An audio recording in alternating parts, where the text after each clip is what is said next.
Merci beaucoup, c'est un grand plaisir de se retrouver pour parler de la République, pour parler de la situation du pays qui reste dominé bien sûr par les différents discours des acteurs politiques, c'est vrai, les différentes allocutions également du président de la République et puis les réactions de l'opposition et d'autres acteurs politiques du pouvoir.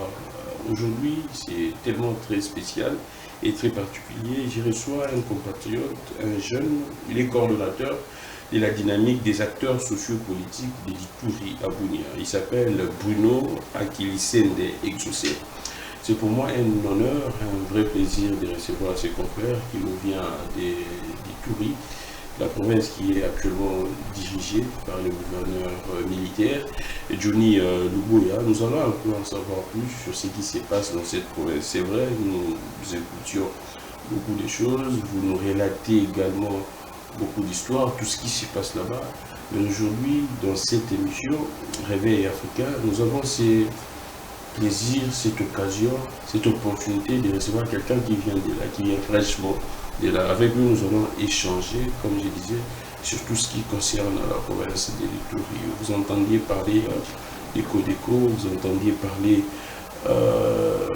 des ADF, ainsi de suite, de l'insécurité, de l'instabilité, ce qui se passe là-bas. Nous allons placer un mot avec un jeune que j'ai m'en chaleureusement accueillir. Bienvenue d'abord à Kinshasa.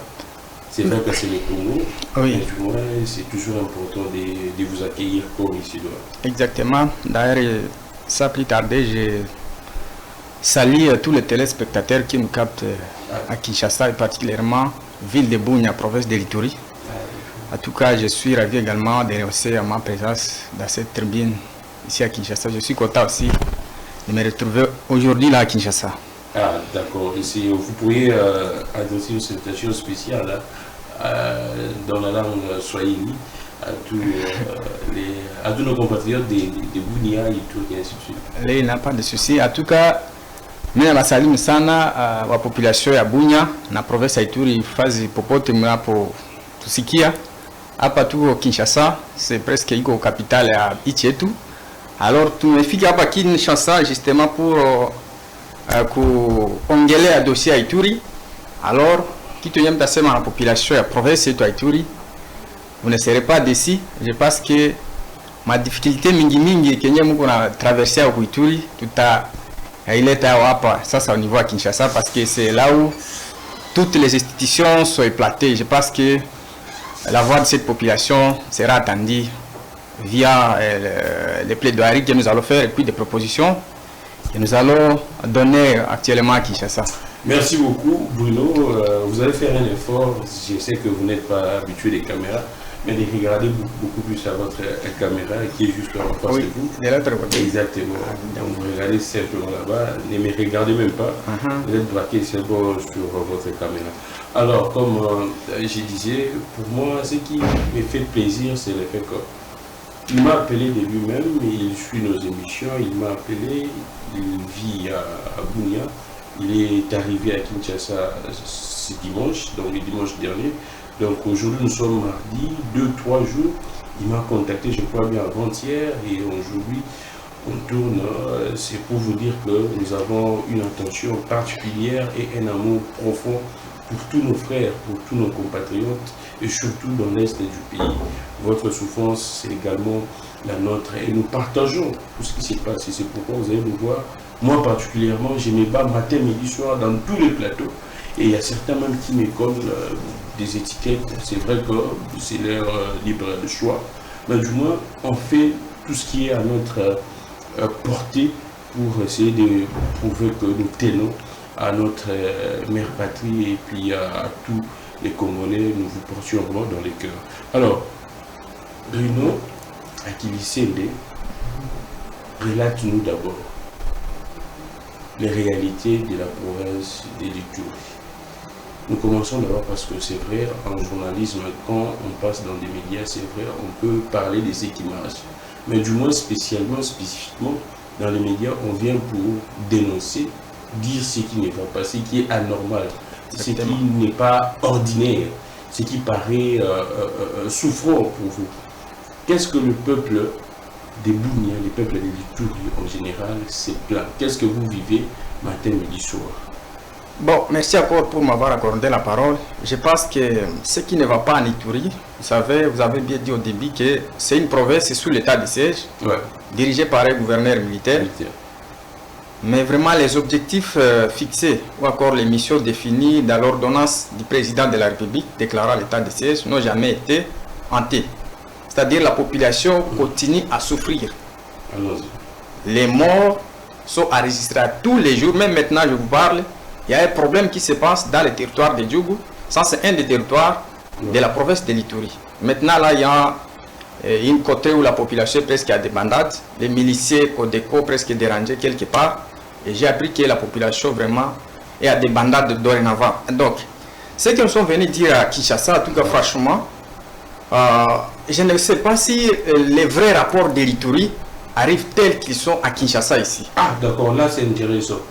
Donc, vous vous posez la question, oui, si les vrais rapports de l'Ituri arrivent... Les rapports rédigés par les services compétents en Ituri, si ces rapports arrivent effectivement auprès du chef de l'État. C'est ça, c'est ce que moi je me demande souvent. Parce que depuis que je suis ici, ça fait 48 heures, en tout cas, j'ai compris que apparemment la situation qui se déroule en Ituri et les rapports qui sont rédigés par exemple par les services compétents là-bas, en tout cas, c'est contrairement à ce qui se passe. Ce qui est envoyé ici à Kinshasa, c'est contrairement à ce qui se passe en Ituri. Ah d'accord. Parce que si on nous dit qu'aujourd'hui... Donc la vraie réalité n'est pas relatée. N'est pas relatée. En tout cas, la vraie réalité de l'Ituri n'est pas relatée, surtout sous le régime exceptionnel de l'état de siège. Parce que ça fait aujourd'hui 4 ans, depuis 2021. Nous sommes sous l'administration militaire. Mais si vous comptez maintenant le nombre de morts pendant le gouvernement militaire, en tout cas, nous sommes allés au-delà. C'est contrairement d'ailleurs au gouvernement civil. C'est pourquoi nous... S'il vous plaît. Oui. Un instant. Je sais que ces parties seront prises par les pages sur Facebook, sur Twitter. Donc le nombre de morts sous le régime militaire en Ituri dépasse le nombre de morts à l'époque quand il y avait un gouverneur civil. Exactement. Donc on tue beaucoup plus à l'instant. En tout cas, pendant l'état de siège. Oui. Les groupes armés en Ituri se comportent comme des petits rois. Nous, on ne sait pas. Est-ce que les problèmes... armés se comportent comme des petits rois? Oui. Est-ce que les problèmes sont au niveau de Kinshasa qui n'appuie pas le gouverneur militaire ou c'est le problème de la volonté politique? C'est ça ce que moi je me demande souvent. Ah d'accord. Parce que vous regardez que même pendant le gouvernement civil, l'armée menait des opérations contre les groupes armés qui s'attaquaient aux populations. Mais pendant l'état de siège maintenant, à tout qu'on n'a pas encore sorti des opérations militaires.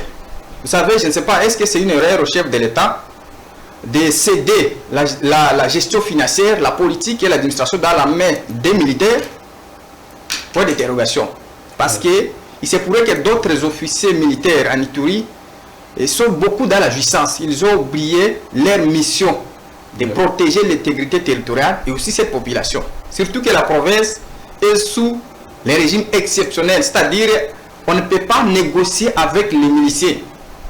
Et surtout lorsqu'ils s'attaquent non seulement aux populations, mais aussi aux forces armées. Il y a des embuscades qui ont tendance à... donc les rebelles s'attaquent, ou soit les miliciens s'attaquent même... Oui, aux militaires aussi. Nous avons des militaires qui meurent là-bas, sérieusement, souvent dans des embuscades tendus par les groupes armés locaux d'abord. Au-delà d'abord de ces groupes armés étrangers, par exemple les ADF, c'est vrai, ils opèrent souvent à Irumu et puis Mambasa. Mais les grands problèmes de l'Ituri se posent maintenant en Djougou, là où il y a des groupes armés locaux, surtout la Codeco. Parce que la Codeco s'attaque aux civils et aussi aux FRDC. Mais il n'y a jamais eu des opérations contre ces miliciens. Pour traquer effectivement ces miliciens. Parce qu'au début, le gouverneur militaire, il est venu avec l'approche non militaire, c'est vrai, avec des consultations, tout ça, des dialogues intercommunautaires. Parce que vous savez, ces groupes armés-là, ils proviennent des communautés. Ce sont des jeunes qui proviennent des communautés locales. C'est vrai, c'est pourquoi on avait abordé à un moment donné les dialogues intercommunautaires pour essayer de conscientiser ces jeunes.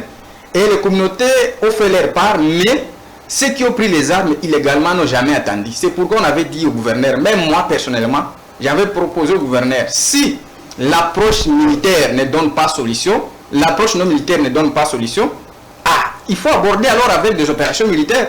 Parce qu'on ne peut pas quand même assister à la mort de nos civils, tout ça, ainsi de suite. C'est très grave. Vous savez que maintenant, la Bounia, capitale de la province. Ouais. En tout cas, il y a, oui, chef-lieu de la province, il y a vraiment plusieurs déplacés.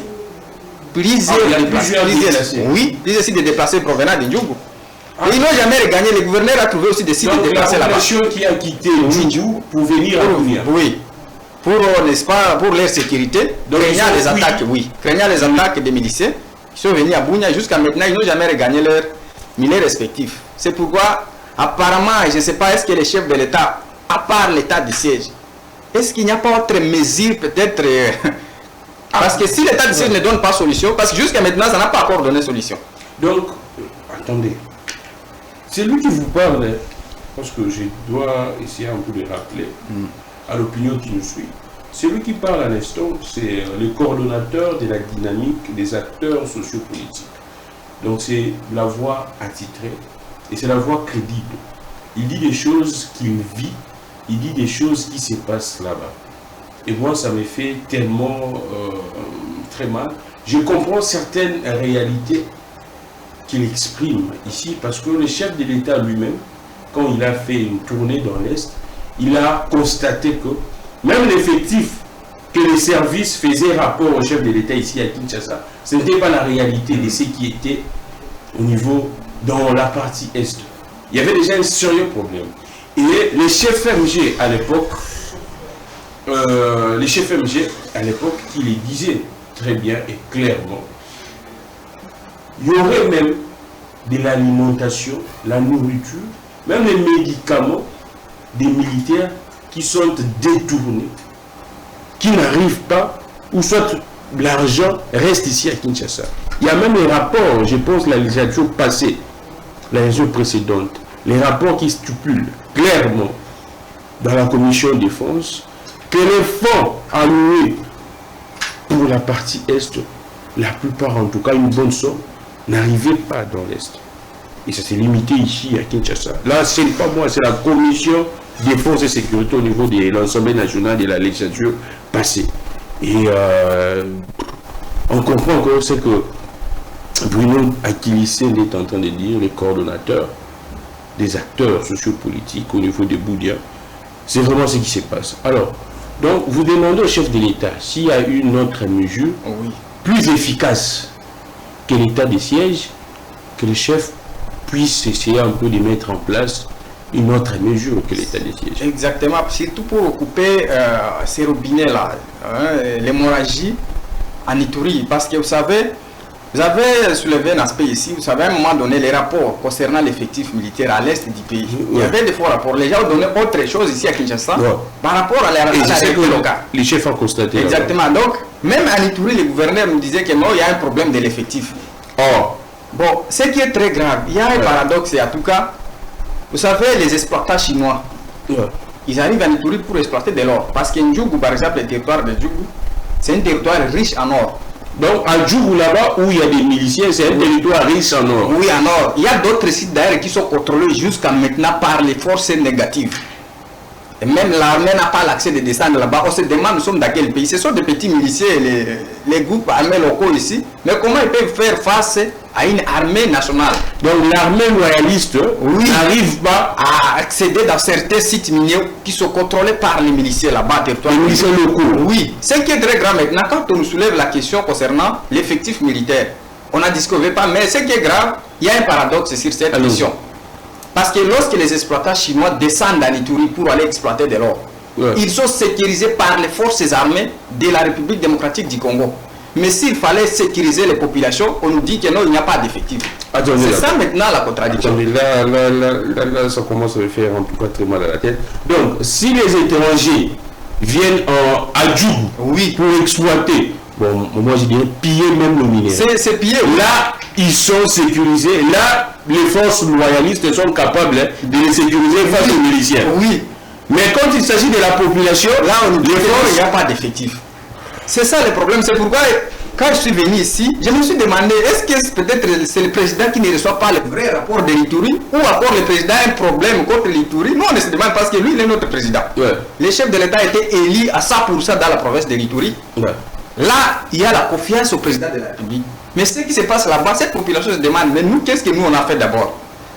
C'est ça le problème. Parce qu'imaginez-vous d'abord un étranger arrive à être sécurisé par notre force loyaliste. Et s'il s'agit de la population, non, il n'y a pas d'effectif. Et si les miliciens arrivent à attaquer par exemple tel village, la population fuit. Et les Chinois restent là-bas pour exploiter de l'or. C'est-à-dire que c'est un pillage organisé. Attendez d'abord. Quand les miliciens attaquent, oui. Donc ils n'attaquent pas les étrangers. Non. Ils attaquent les villages environnants là. Oui. Là on attaque les populations, puis les milliers. Et là les Chinois ils attaquent les riverains, ils attaquent la population. Et ils laissent place aux Chinois, aux étrangers pour ce sont les Chinois maintenant qui sont. Oui, mais je vous dis qu'il y a des sites miniers maintenant là qui sont contrôlés par les miliciens en Ituri. Et ces miliciens-là travaillent avec des Chinois.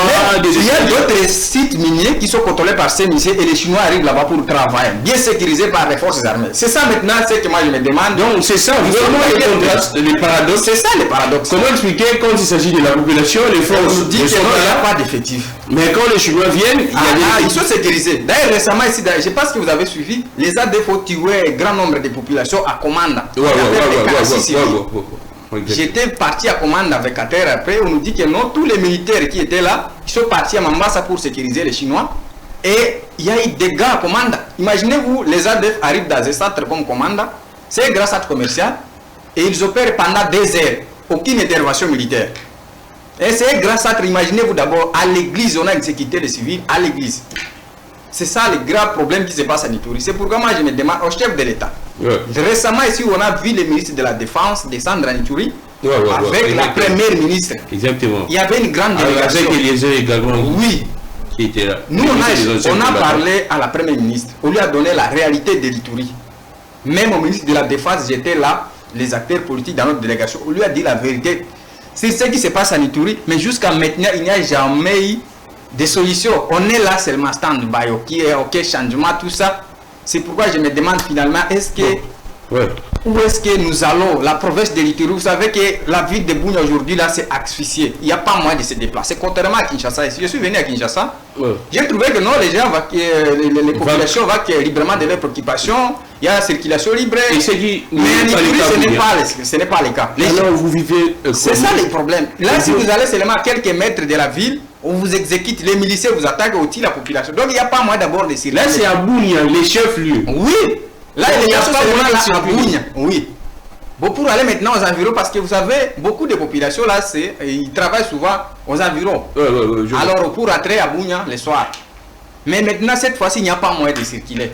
À l'époque, c'est Mahagi qui ravitaille la ville de Bunia. Même Ndjougou aussi ravitaille Bunia. Mais cette fois-ci, il n'y a pas moyen. Pas de sécurité et aussi un dossier de la route. C'est-à-dire c'est un problème, il y a une déconnexion d'abord sur les problèmes de trafic parce qu'il y a mauvais état de la route. Et de deux, il y a les sécurités. On a peur de circuler. Donc les gens sont là à Bunia.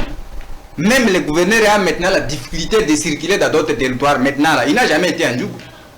Oh. Mais je vous dis, il a été en Ndjougou en 2022. Oui, il a été en Ndjougou en 2022. Oui, à Mahagi. Oui, à Mahagi quand même, il a essayé de circuler. Mais le territoire qui fait face maintenant à la sécurité, c'est Ndjougou. C'est ça maintenant l'épicentre même de violence en Ituri. C'est ce qui a attiré l'attention. C'est Ndjougou, à l'instant. Où il y a des minéraux, où il y a l'électricité. C'est ça. C'est ce qui a attiré l'attention du président de la République de déclarer l'état de siège en Ituri. C'était à cause de Ndjougou. Mais ce qui est très grave, il n'y a jamais eu de solution face à la sécurité qui se passe à Ndjougou. Alors, on va essayer également d'évoluer. Expliquez-nous d'abord. Parce qu'ici à Kinshasa, on nous dit que les Codeco, c'est la population qui se protège face à qui se sont organisés. Les populations qui se sont organisées, c'est la population qui s'organise pour se protéger et protéger leurs terres face à l'agression des étrangers, ainsi de suite. La Codeco, c'est vrai que la coopérative des développements, ainsi de suite. Mais en réalité, au juste, c'est quoi la Codeco? Si on nous dit que la Codeco, c'est un groupe, c'est une organisation qui se défend pas contre l'agression, qui a agressé Ituri? Je n'ai jamais attendu l'agression là-bas. Si ce sont les ADF opèrent à Mambasa et aussi à Irumu. Mais la Codeco fonctionne à Ndjougou. Et la plupart des victimes que la Codeco fait, c'est toujours des populations congolaises. Parce que si eux irritaient contre les agresseurs, on allait voir là-bas, soit les Rwandais, soit les Ougandais. Mais ceux qui meurent en Ituri, ou encore en Ndjougou, ce sont les Congolais de l'Ituri. Ils ont des armes. Ils ont des armes à feu ou bien des armes blanches? Ils ont des armes à feu. Donc, en tout cas, ce qui se passe à Ituri, ils sont habillés comment? En tenue militaire, en civil Ils ont aussi des tenues militaires. Et à un moment donné, ils se vêtent aussi en tenue civile. Donc c'est comme ça. Et certains disent que parfois vous viviez avec ces Codeco, ou soit ces miliciens des Codeco, dans les quartiers comme ça, et puis un moment, ils s'en vont dans la brousse, dans la forêt pour attaquer. Oui, vous savez, je vous ai dit au départ que tous les groupes armés là-bas qui sont à Ituri, ce sont des groupes armés qui proviennent de communautés, ce sont les fils des communautés. C'est des fils des communautés. Oui. Ouais. Mais jusqu'à maintenant, on ne sait pas leur objectif. Parce que si c'est pour se défendre contre l'agression, à tout qu'on allait avoir de ça aussi. Mais ce qui est grave, c'est contradictoire à ce que la Codeco fait par exemple. Mais là-bas, la population est capable d'identifier que non, tel monsieur opère dans la Codeco. Oui, même les services de sécurité sont capables d'identifier. Sauf que c'est le problème de la volonté apparemment. Même les services sont capables d'identifier que tel monsieur opère dans la Codeco. Nous avons des régiments là-bas en Djougou. Il y a beaucoup de régiments. Il y a des militaires d'ailleurs qui ont déjà tiré là-bas. Il y a des gens qui ont fait 5 cas dans un seul centre, par exemple, dans une seule attitude. Il fait 5 cas. Comment est-ce qu'il ne peut pas arriver à identifier tel c'est un milicien et tel n'est pas milicien? Donc vous savez qu'en Ituri, certains officiers sont beaucoup dans la jouissance. C'est ça. Donc le problème qui est là, ceux qui sont envoyés là-bas sont dans la jouissance. Oui. Au lieu de travailler, c'est une erreur. Moi, j'ai dit que, en tout cas, apparemment, l'État d'ici se transforme maintenant comme une erreur politique du président de la République. Le fait de céder la politique de la province, la gestion financière. Vous savez qu'un militaire, quand il commence à toucher l'argent, il perd cette... je vois, oui. je comprends. C'est ça, cela. Parce qu'en Ituri, on a contrôle parlementaire. Vous savez, dans une province où l'État décide, il n'y a pas de contrôle. Et là, il fonctionne comme des rois. Il n'y a pas de l'Assemblée il n'y a pas d'Assemblée provinciale. Et maintenant, que font vos députés nationaux? C'est ce que nous, on a recommandé la fois passée aux députés. Parce que, depuis que je suis ici, comme je vous ai dit au départ, que apparemment les rapports qui quittent l'Ituri pour venir ici sont de faux rapports, contrairement à la réalité. Mais les gens qui devraient, n'est-ce pas, orienter ou accorder de vrais rapports, ça devrait être nos députés. Exactement. Malheureusement, eux aussi ont failli une part de leurs responsabilités. Ils n'ont pas encore vraiment satisfait cette population. C'est vrai, il y a certaines personnes qui se battent, tout ça, mais en tout cas, on n'a pas encore sati. On se demande souvent à quoi sert maintenant. Nous avons 28 députés nationaux ici. 28 avec députés. 4 sénateurs. Vous connaissez leurs noms? Oui, ils sont nombreux, je les connais. Ah d'accord. Ah oui. Ils viennent aussi là-bas en Ituri pendant les Oui, ils arrivent souvent. Parlementaires. Oui, ils arrivent souvent. Mais je ne sais pas pourquoi les vrais rapports de l'Ituri n'atteignent pas Kinshasa.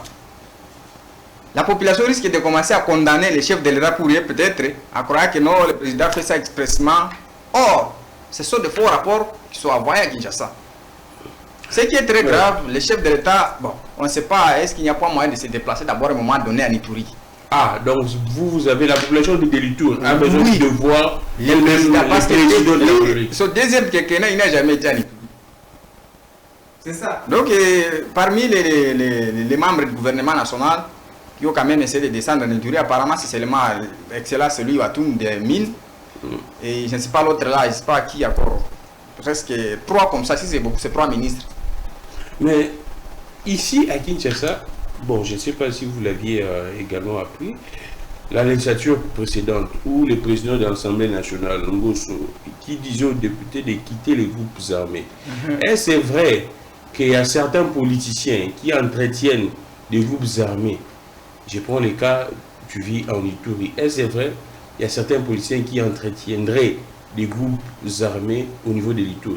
Je pense que... Qui sont derrière ces miliciens? Je pense que ça peut être une information qui est vraie, parce que si vous parcourez certains rapports des Nations Unies, il y a certains élus et puis d'autres politiciens qui sont cités dans les rapports des Nations Unies en train de soutenir ces miliciens. D'autres politiciens, d'autres députés de l'Ituri? Oui. Même de l'Est. Selon les rapports des Nations Unies. Oui, ça existe. Alors maintenant, ça demande à notre justice de faire son travail. Et aussi la MONUSCO, d'autant plus que c'est la MONUSCO, tellement qu'elle a rédigé les rapports, je pense qu'il y a toutes les preuves. Alors maintenant, le travail revient à notre justice. De faire son travail, c'est ça. Mais ce que je veux vous rassurer, à Ituri, la population est en train de souffrir. On meurt tous les jours. Il n'y a pas autre chose que la population déteste plus que les sécurités. On peut marquer autre chose, mais quand même, il faut qu'il y ait la sécurité. Comme à Kinshasa ici. On a circulé jusqu'à 23h, à 0h, on circule, il n'y a pas de problème. Et mais c'est ça, c'est ce que la population aime. Et là-bas, vous entrez à quelle heure? Non, mais là, même à 20h, vous commencez déjà à voir que non, les centres deviennent. Il n'y a pas déjà pas de circulation, tout ça. Donc, déjà à 20h, il n'y a plus de circulation. Même à Bounia, oui. Imaginez-vous d'abord, ça, c'est d'abord le chef-lieu de la province. Combien de fois dans les territoires, surtout en Djougou là-bas, c'est catastrophique. Donc, ce que je vais demander, à tout cas, le chef de l'État doit d'abord tourner son regard à Nituri. Parce que ce qui se passe là-bas, nous, on est à tout cas, franchement, ça ne nous arrange pas. Parce que chaque fois quand on commence à vous atterrer, les gens sont. D'ailleurs, on a perdu la culture d'inhumation de corps en Nituri. Donc, c'est tellement. Oui, on a perdu la culture d'inhumation de corps. À l'époque, vous savez, notre culture africaine, il y a des cérémonies, on peut faire, mais cette fois-ci, à Nituri, les gens, immédiatement, on vous atterre. Ça même, ça honneur, parce que c'est devenu régulier.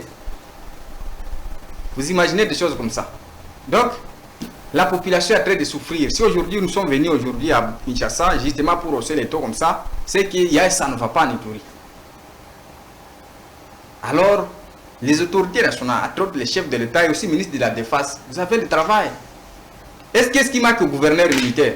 On a demandé plusieurs fois cette question. Ça fait 4 ans aujourd'hui l'état de siège en Ituri. On se demande, c'est quoi le problème? Est-ce que c'est le problème de l'effectif?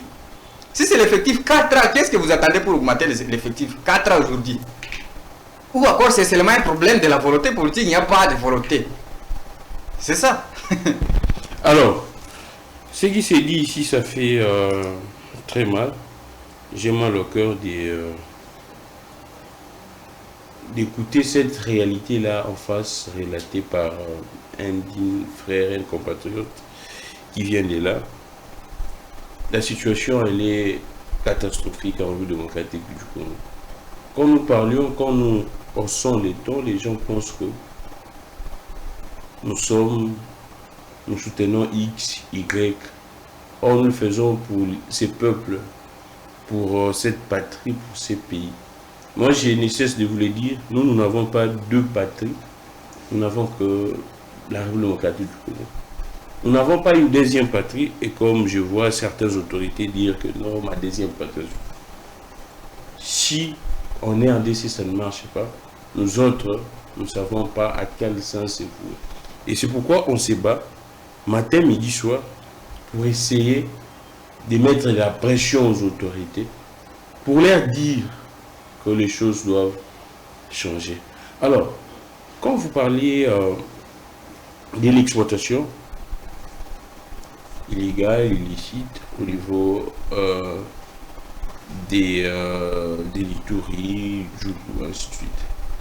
Là, c'est précisément de l'or. Oui, il y a de l'or en Ituri. D'ailleurs, si on parle aujourd'hui, l'Ituri, il n'y a pas une province qui détient les minéraux comme l'or. Puisque l'Ituri, je ne sais pas si c'est quelle province ici au Congo. Parce que même la Belgique ici est construite par les minéraux sortis en Djougou, particulièrement à Moualo, parce que c'est une commune située dans le territoire de Djougou, une commune rurale. Très riche en or, d'ailleurs il y a des sociétés qui arrivent là-bas. Je voulais d'ailleurs aborder cette question aussi de la nouvelle société qui descend là-bas. Mais allons-y. Il y a une société, je ne sais pas, descendue en Ituri au nom du président de la République. Parce que là, ça a toujours été comme ça. Tout le monde arrive, nous sommes de la famille présidentielle. Tout le monde. D'ailleurs, tout le monde qui arrive là pour exploiter, pour piller. Il faut seulement se justifier au nom du président de la République.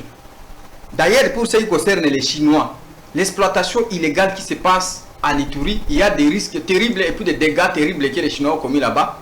Moi, je me demande souvent à quoi servent les services attitrés là des mines. Parce que là-bas, comme nous n'avons pas un gouvernement provincial, c'est sous l'état de siège, il y a un chef de division provinciale des mines qui est considéré comme ministre des mines au niveau de la province. Mais tous les désordres qui se passent là-bas, je ne sais pas, est-ce qu'il est complice ou comment? Aucune étude d'abord sur les pactes environnementaux. Ce que ces Chinois sont en train de faire là-bas. Si vous descendez là-bas, vous allez trouver qu'il y a des trous qu'on a laissés, de 100 mètres. Des trous laissés comme ça. Des espaces en tout cas contenant de l'eau. Imaginez-vous d'abord, ça ce sont des endroits qui peuvent facilement héberger les animaux dangereux. Et c'est très grave pour les villageois. Donc on a détruit d'abord les forêts. C'est sérieusement, c'est un problème sérieux. Et nous on se demande, c'est qui est très grave. On détruit l'écosystème. Oui. On a détruit et il n'y a aucune réparation. Et ce qui est grave, ces Chinois n'ont jamais respecté les cahiers de charges des communautés locales. Ils arrivent comme ça, ils exploitent, ils sont couverts par des coopératives minières congolaises, mais qui n'ont jamais réussi à respecter les cahiers de charges écrits ou rédigés par les communautés locales. Parce que si vous arrivez dans un village, il y a la nécessité de respecter d'abord les cahiers de charges de la communauté locale pour promouvoir certains projets de développement. Mais ce qui n'a jamais été fait par ces Chinois. C'est pourquoi ici je dis que le service des mines de l'Ituri, en tout cas, c'est chaos. Donc le service des mines... C'est chaos, oui. Il y a une récréation sérieuse. Moi, je ne sais pas à quoi sert d'abord la présence du chef de division des mines de l'Ituri. Parce qu'il n'a jamais aidé la population. Imaginez-vous d'abord des dégâts comme ça. Mais ça se passe sous l'aide des chefs de division. Récemment, le ministre des mines était à l'Ituri, la semaine passée. On lui a dit ça. Maintenant, qu'est-ce que nous allons faire? La population est en train de réclamer le respect des cahiers de charges. Il y a des Chinois qui ont exploité, ils sont partis déjà. Alors, nous allons suivre qui? Est-ce que c'est la coopérative qui avait couvert ces Chinois ou encore les chefs de division des mines doivent nous donner des éclaircissements? Malheureusement, le ministre n'a pas tardé en Ituri. Il a fait, je ne sais pas, 48 heures et puis il est revenu à Kinshasa. Mais ce que je demande au ministre, il y a un problème sérieux dans votre secteur minier en Ituri. Donc, il fallait qu'il y ait une réforme profonde. Les animateurs qu'on a déposés là-bas, en tout cas, ce sont des gens qui sont beaucoup dans les intérêts personnels. Ils n'ont jamais réussi à aider la population. Surtout si ça concerne les Chinois, en tout cas, il y a des dégâts sérieux là-bas. Donc, les expatriés qui se trouvent là-bas, la plupart, c'est des Chinois. Oui. Donc, ils exploitent sans respecter même les codes miniers souvent. Et ils ne respectent même pas les cahiers de charges. Donc, vous arrivez chez les gens comme ça et puis exploiter de l'or. C'est un pillage. Un pillage, mais qui est supervisé par des Congolais qui sont comme des animateurs. Il n'y a pas de contrepartie. Il n'y a pas de contrepartie. Ils n'ont jamais respecté. Ils ne construisent pas. D'ailleurs, si vous regardez à Ndjougou, la plupart des villages qui sont exploités par les Chinois manquent même des routes, même pas un satier. Ils n'arrivent pas à arranger. Et là, c'est sous l'aide des Congolais qui sont là-bas, comme les animateurs des services des mines. Donc, vous comprenez qu'au Congo, il y a un sérieux problème de pillage et puis la volonté. Moi, je ne comprends pas. Ces Chinois quittent chez eux là-bas, ils arrivent à Kinshasa ici. Ils échangent avec les... Mais qu'est-ce qu'ils parlent souvent d'abord avec les autorités nationales ici à Kinshasa, avant de descendre en Ituri? C'est ça. Alors, en Ituri là-bas, vous sentez également l'influence des pays voisins? Oui, nous sentons ça, l'influence, surtout sur le plan monétaire. Il y a des territoires où, par exemple, le territoire de Mahagi, Aru, et une partie de Ndjougou, on utilise beaucoup la monnaie ougandaise chez les ici. Oh, c'est vrai. Mais oui, ça a la valeur plus que les francs congolais. Si vous descendez là-bas avec les francs, vous risquerez même de passer une nuit blanche.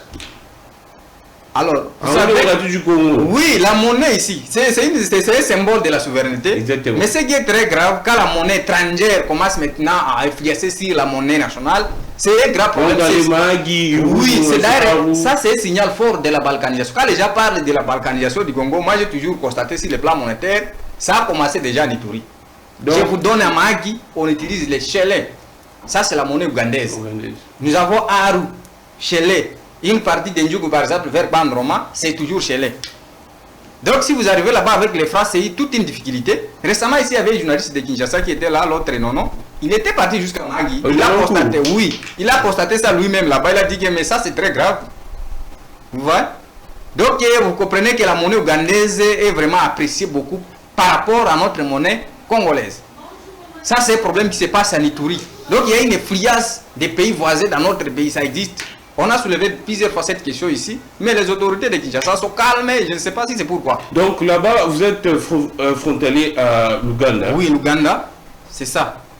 Et puis les Soudan. Ça c'est vers Aru là-bas, frontière avec le Soudan. Mais avec l'Ouganda, nous sommes même à Ndjougou, il y a la frontière avec l'Ouganda.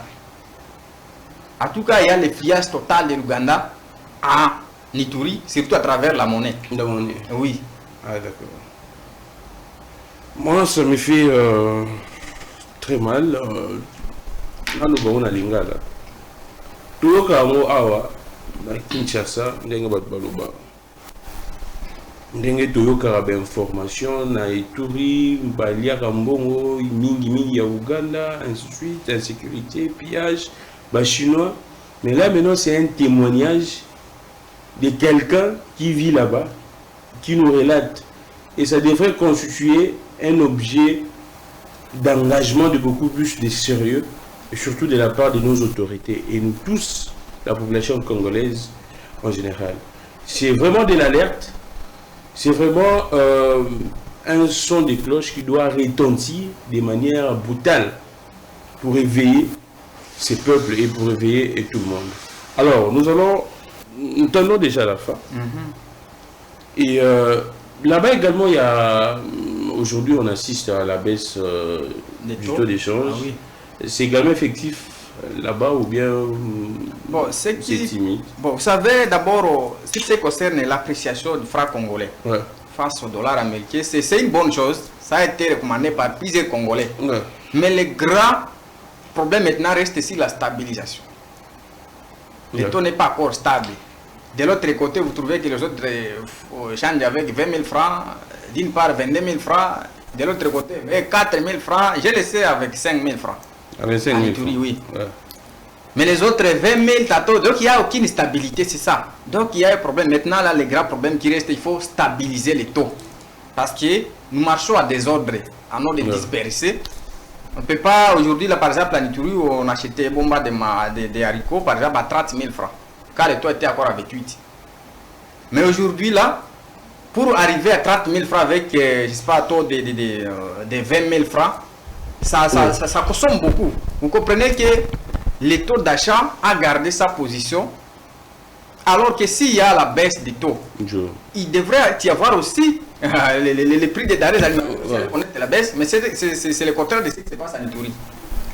Nous, on a interpellé la fois passée le chef de division de l'économie, parce que lui, il le considère comme police de la décision de la Banque centrale. Lorsqu'on fixe ses prix officiels, c'est à lui maintenant de surveiller ça. Mais, en tout cas, à Nituri, on a un problème à ce point-là.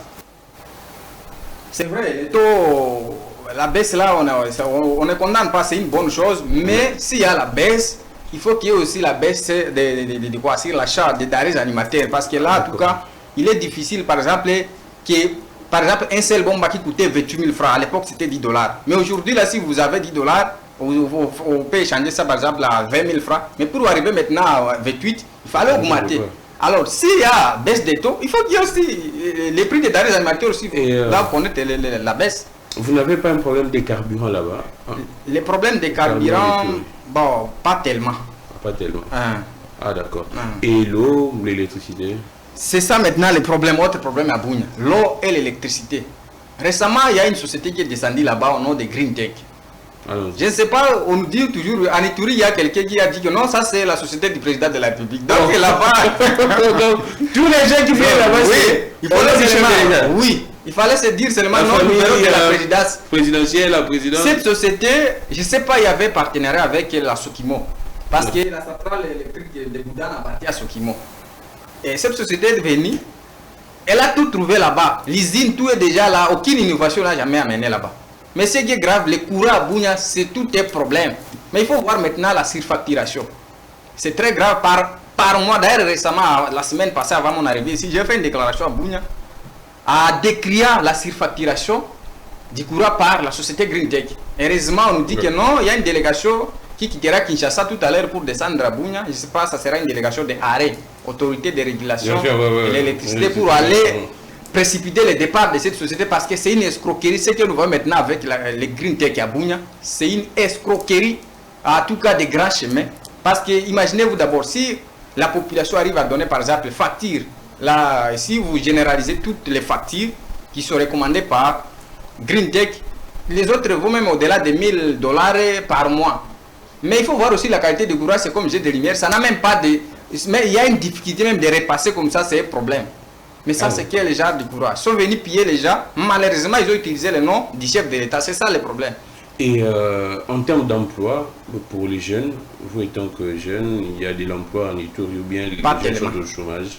Pas tellement. Il y a beaucoup de chômage. D'ailleurs, c'est ce qui a amené d'autres jeunes à regagner le groupe armé. Ah, d'accord. Donc, c'est le fait qu'il y ait un taux élevé en chômage. Parce que là, à l'époque, nous, on travaillait très bien.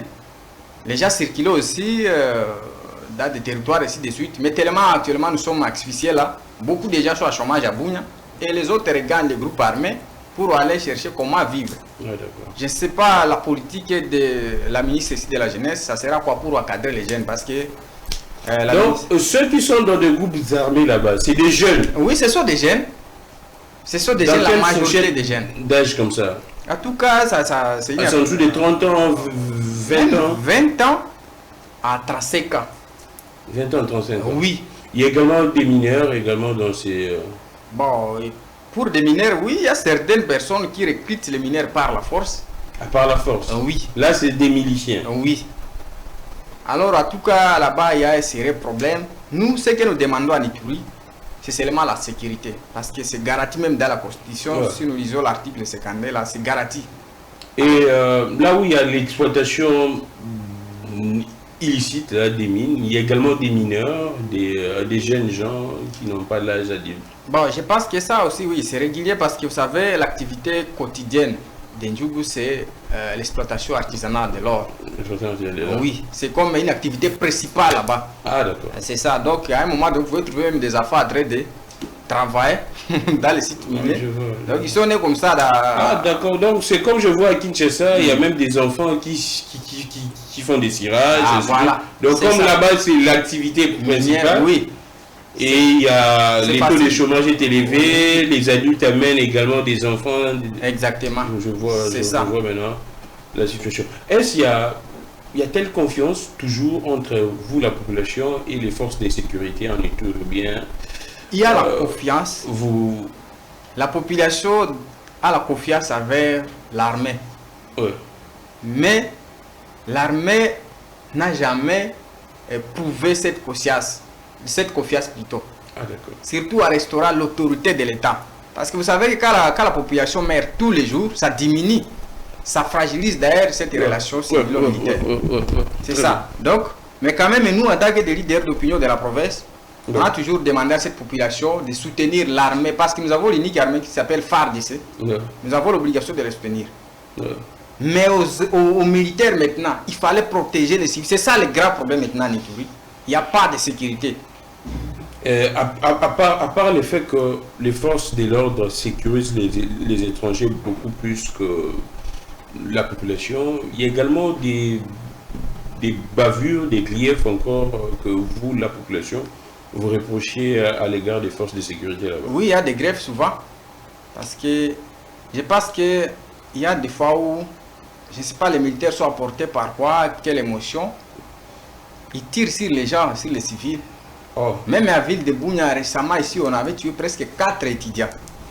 Un seul militaire, je ne sais pas, il était dans un état d'ivresse, tout ça, il a tiré 4 étudiants sont morts sur les champs. En tout cas, des cas comme ça sont plus déplorés à Bunia par les militaires. Bon, c'est vrai que la justice fait son travail, mais quand même si la justice va venir, mais quelqu'un est déjà mort, c'est trop tard. Mais est-ce que la justice fonctionne-t-elle vraiment comme il se doit en Ituri ou bien... Bon, il y a certaines choses qu'il fallait reprocher à notre justice de l'Ituri. Ouais. Surtout, ce que nous avons toujours demandé à cette justice, il faut être indépendante.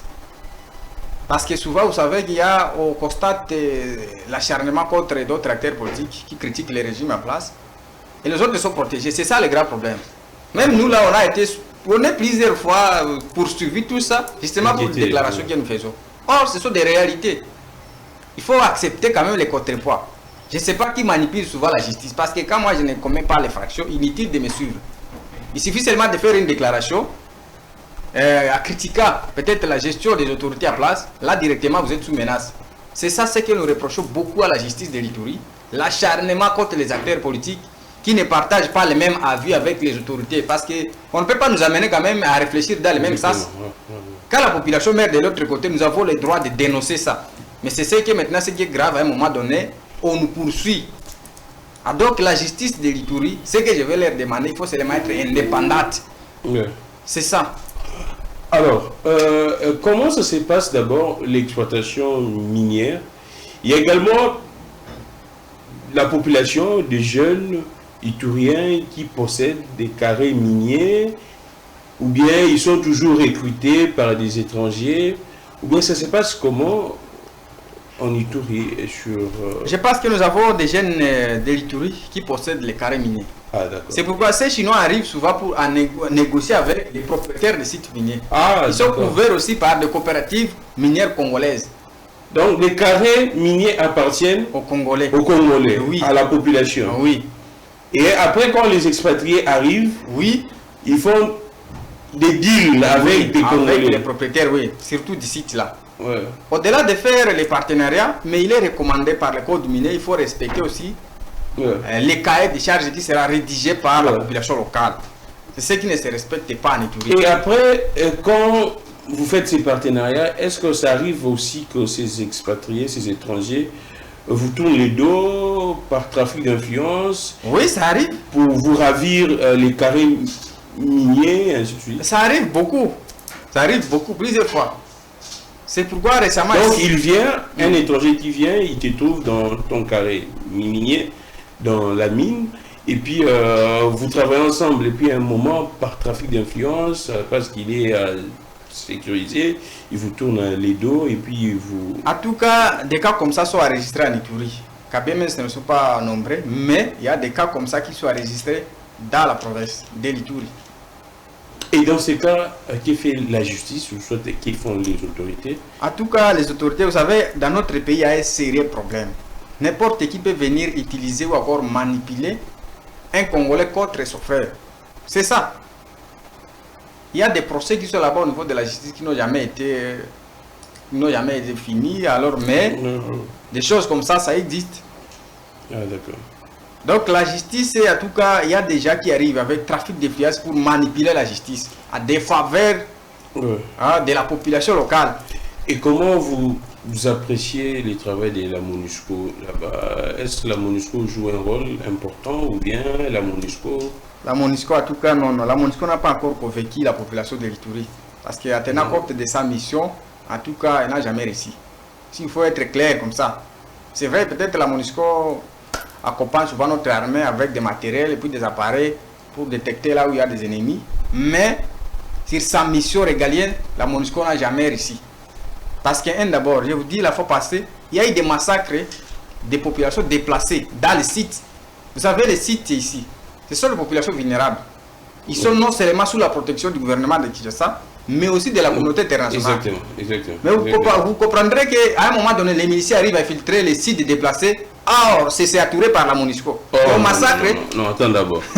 Les miliciens arrivent à pénétrer les sites des déplacés qui est protégés. Oui, par la MONUSCO. Ça s'est fait en Djougou. Récemment, d'ailleurs, en 2022, on a massacré pas moins de 65 personnes dans les sites des déplacés. Protégés par la MONUSCO. Mais oui, la MONUSCO est là-bas aux environs avec des appareils, tout ça. Et qu'est-ce qu'ils ont dit? Bon, jusqu'à maintenant, il n'y a jamais eu de justification. Donc, en tout cas, il y a des choses qui se passent en Ituri. Bon, c'est pourquoi je me demande, est-ce que ce sont des vrais rapports qui arrivent ici? Ce n'est pas pour rien que je me demande cette question. Vous avez également des opérations, il y a des opérations conjointes qui se passent également en Ituri entre les forces congolaises et les forces ougandaises. Ça, c'est vers Irumu. Irumu. Oui, contre les ADF. Et les résultats sont... Ouais, je pense qu'à ce niveau, il y a quand même de bons résultats, mais l'Ouganda, apparemment, l'Ouganda joue au Mali. Il suffit de chasser les ADF, parce que là, nous avons la frontière. Ouais. Si les ADF commencent à déranger l'Ouganda, c'est à ce moment-là que vous allez voir maintenant les opérations conjointes. Là, on chasse, oui. Et on va repousser ces rebelles dans notre territoire. Cette opération conjointe profite beaucoup plus à l'Ouganda. Oui, ils sont... Donc, si les ADF... à regagner du terrain l'Ouganda, c'est là où maintenant les opérations commencent et là on va les repousser dans notre territoire. Une fois entré au Congo, il n'y a pas des opérations. Je vous ai donné l'exemple la fois passée, on a tué 46 personnes à Komanda. Komanda, c'est grâce à notre commercial. Imaginez-vous d'abord comment est-ce qu'ils ont pénétré Komanda. Or, nous avons d'abord un FARDC là-bas, nous avons UPDF, l'armée ougandaise, la MONUSCO est là-bas, 3 forces là-bas.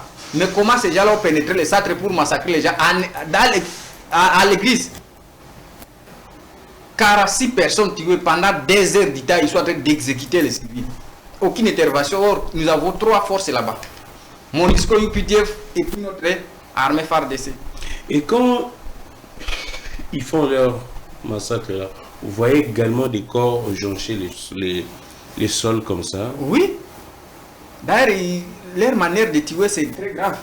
C'est couper la tête, tantôt vous allez vous trouver que non, la tête est de l'autre côté, oui, le reste des corps de l'autre côté. En tout cas, c'est d'une manière cruelle que ces gens-là tuent les Congolais. Et là, on n'a pas évoqué les cas de viol. Il y a également les cas de viol en Ituri. Les viols utilisés comme armes de guerre, c'est-à-dire que c'est miliciens qui violent des mamans. Non, ça se fait. En Djougou, là, c'est... Parce que vous comprenez que d'autres partis, ces miliciens les fliassent. Donc, à l'absence des militaires, dans d'autres milieux, il y a des milieux où les miliciens dirigent les populations. Oh! Mais oui! Comme les Goma est sous contrôle, par exemple, des M23 comme ça, en Ituri, il y a des miliciens locaux qui contrôlent des milliers où il y a la population. Attendez d'abord. Donc, il y a des milliers, il y a des points en Ituri où l'autorité de l'État n'existe pas. Ah oui, ça existe, oui. Et c'est les miliciens qui font la loi là-bas. La loi, et oui, ils dirigent la population. C'est comme la logique d'un État dans un autre État, c'est ça? Et là, dans ce point-là, les forces de sécurité n'arrivent pas. Ils n'arrivent pas. C'est ça. Donc, en Ituri, il y a un problème. Il y a des centres où il y a l'absence totale de l'autorité de l'État. Ce qui est grave, c'est entre en contradiction avec la mission de l'État de siège. L'État de siège n'est pas un gouvernement normal, non. C'est-à-dire qu'on a une mission spéciale aussi. Mais ce qui est grave, ils sont venus là-bas, mais il n'y a jamais eu de vraies opérations. Ça n'existe pas. Contrairement à ce que l'armée faisait pendant le gouvernement de civil. En tout cas, à cette époque, l'armée travaillait sérieusement. C'est comme s'ils étaient beaucoup focalisés dans leur mission. Mais actuellement, comme on leur a donné la politique, la gestion de la province, la finance, tout ça, c'est l'armée qui contrôle. C'est comme si ils ont dévié leur rôle maintenant. Certains officiers sont dans la jouissance. Je répète ça, Andjou, ça c'est vrai. En Ituri, vous avez quelle facilité d'atteindre en fait, vous avez la facilité d'atteindre quelle province? Même Nord Kivu. À Nord Kivu. Oui, parce que nous avons des frontières avec le Nord Kivu. Mais là, c'est également sous contrôle. Bon, il y a d'autres villes qui ne sont pas comme Beni ou encore Butembo. En tout cas, là, nous avons la frontière avec le Nord Kivu. À tout moment, on peut, surtout vers Mambasa, même Irum, il y a la frontière directement avec le Nord Kivu. C'est facile à pénétrer là-bas. Et la tension, en fait, la tension, ou soit les climats dans la population, le peuple ne craint-il pas que ce qui se passe dans le Nord Kivu, je prends le cas de Goma, ne puisse pas arriver en Ituri? Ça aussi, à un moment donné, on avait vraiment une terreur. Il y a des psychoses parce que c'est tout proche. Le Nord Kivu, comme nous sommes des voisins là, à tout moment, il peut y avoir toujours des psychoses. D'ailleurs, le jour où Goma était tombé, en tout cas en Ituri, c'était une panique. C'était une panique sérieuse. Bon, on est là d'abord, mais quand même, il y a la psychose. Parce que nous sommes, en tout cas, la province de l'Ituri et Nord Kivu sont des voisins. À tout moment, il peut y avoir des dangers si le gouvernement n'anticipe pas les choses. C'est ça. La population n'a pas besoin aussi des rebelles, moins encore des miliciens. Nous avons besoin de FARDC. Mais ce qui est grave, le gouvernement n'a jamais réussi à satisfaire cette population. Je vous ai dit, il y a d'autres milieux où la population est contrôlée et dirigée par les miliciens. Et en Ituri, il n'y a pas de Wazalendo? Non, cette histoire de Wazalendo n'existe pas là-bas. Sauf si quelqu'un arrive là-bas se présenter comme Wazalendo, c'est-à-dire c'est faux Wazalendo. Oh. Oui, il n'y a pas de Wazalendo. Certaines personnes ont quitté à un moment donné le Nord Kivu pour intégrer Mambasa.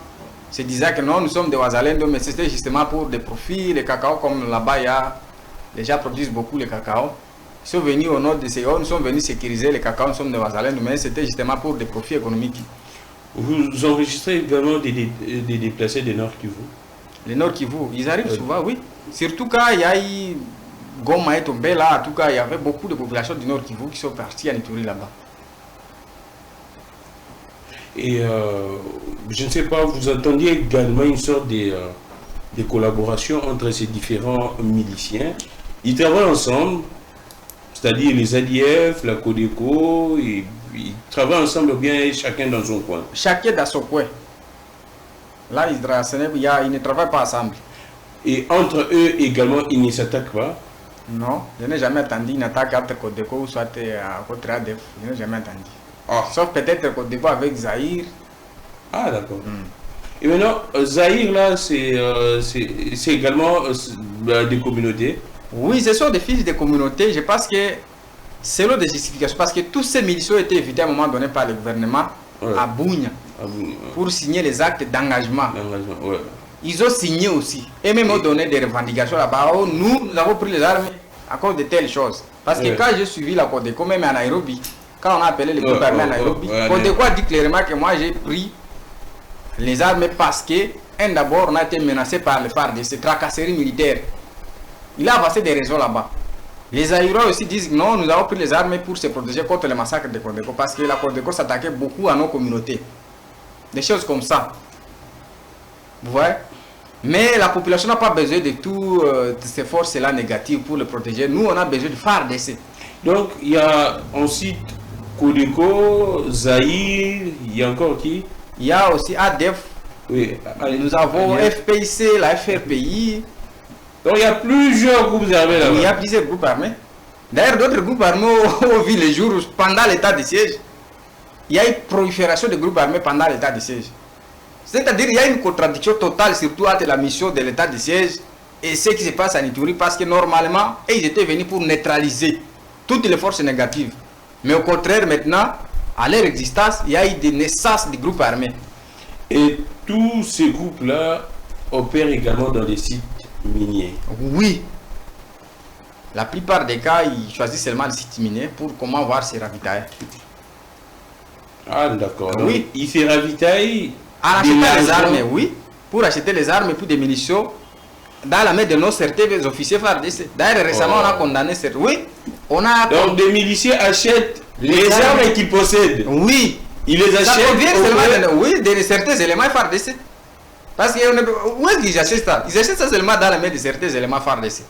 Parce que je vous rappelle, à un moment donné, l'auditorat, on a condamné 12 officiers FARDC là-bas à Fragras devant la tribune de Bounya.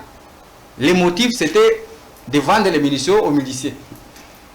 Donc, c'est un problème. Vous savez que sous l'état de siège, la population a vraiment vécu l'affaire sur la terre.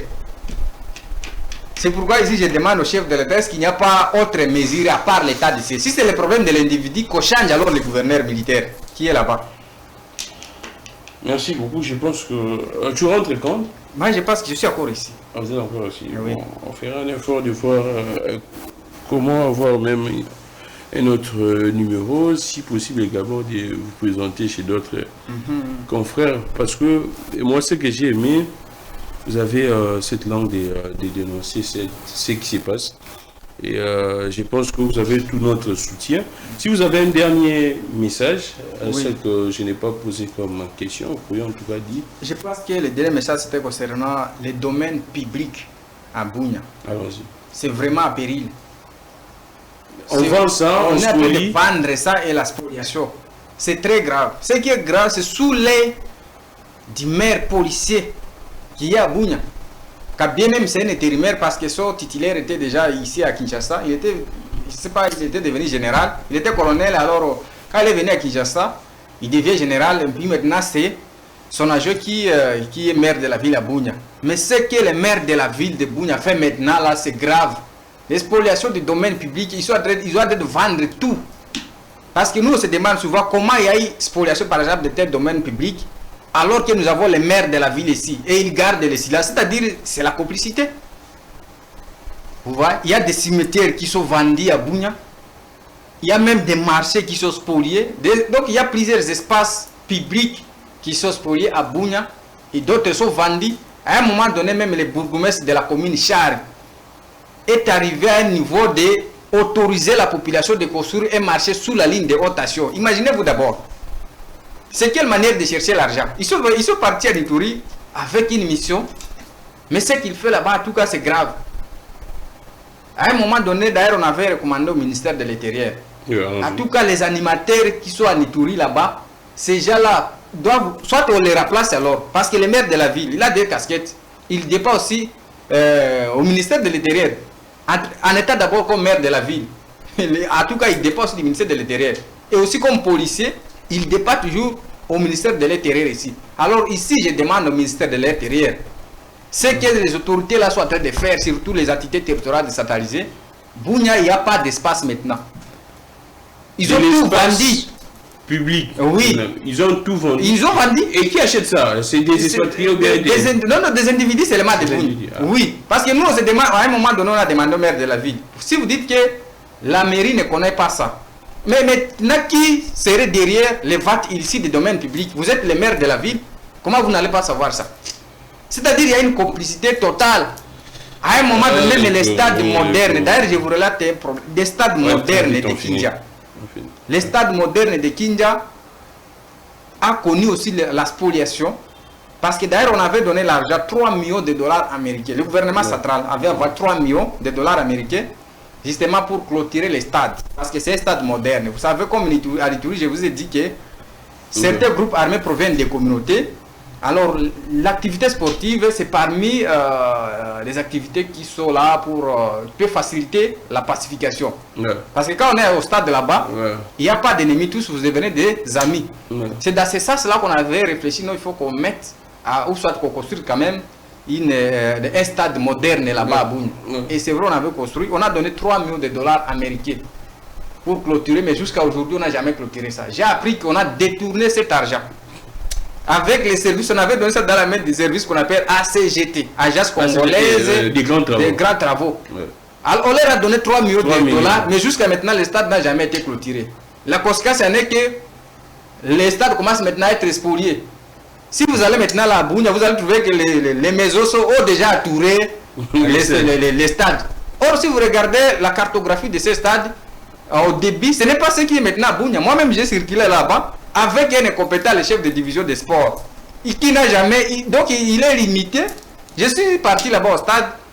J'ai circulé dedans là-bas. D'abord, aucun entretien. Or, le stade a une recette. Parce qu'au-delà d'abord des activités sportives, nous avons aussi des musiciens qui entrent là-bas. Et droit d'entrer là-bas, selon les musiciens, parce que moi j'ai échangé avec ces musiciens. Je dis qu'ils donnent souvent des $1000, des 1500. Et s'il y a des préjudices par exemple, causés là-bas, ils donnent l'argent, il y a des pénalités, ils donnent ça. Mais en entrant là-bas, j'ai trouvé qu'il y a presque beaucoup de choses qui sont détruites, mais il n'y a jamais eu de réparation. Moi j'ai demandé au chef de division provinciale des sports, mais d'où part l'argent qu'on vous donne pour réparer des préjudices causés? Il n'a rien répondu. Donc il y a un problème en Ituri maintenant. Ici, je demande au ministre de l'Intérieur, en tout cas le maire de la ville de Bunia doit être interpellé ici à Kinshasa. Il doit justifier ce qui se passe là-bas. Surtout des spoliations des domaines publics. Merci beaucoup. Vous avez l'influence de quelle musique là-bas? De Kinshasa ou bien d'ailleurs? Bon, Kinshasa. À Kinshasa? Oui, là, les musiques qui sont suivies, c'est toujours Kinshasa, Droite de Paris, tout ça. Ah, d'accord, merci. Merci beaucoup. J'ai reçu pour vous Bruno Akilisen et José, coordonnateur de la dynamique des acteurs sociopolitiques de l'Ituri à Bunia. On a échangé sur la situation. C'est vrai que ce n'est qu'une partie remise. On a échangé sur la situation de manière générale en Ituri. On a essayé de prendre plusieurs aspects. J'espère que les autorités vont prendre encore beaucoup plus de conscience et vont prendre encore beaucoup au plus haut sérieux ce qui se passe en Ituri. C'en est fini pour aujourd'hui. On va se retrouver très prochainement. Merci beaucoup à toutes les pages partenaires qui font les relais de nos émissions en ligne. Merci également. Vous allez suivre cette émission de manière en tout cas très exagérée, je l'ai dit. Et ça sera pour le bien de la patrie. Merci encore pour une fois. Je suis Glamik Legon. Que les dieux de toutes les inspirations continuent de nous inspirer et de vous inspirer également. On se retrouve très prochainement. Au revoir.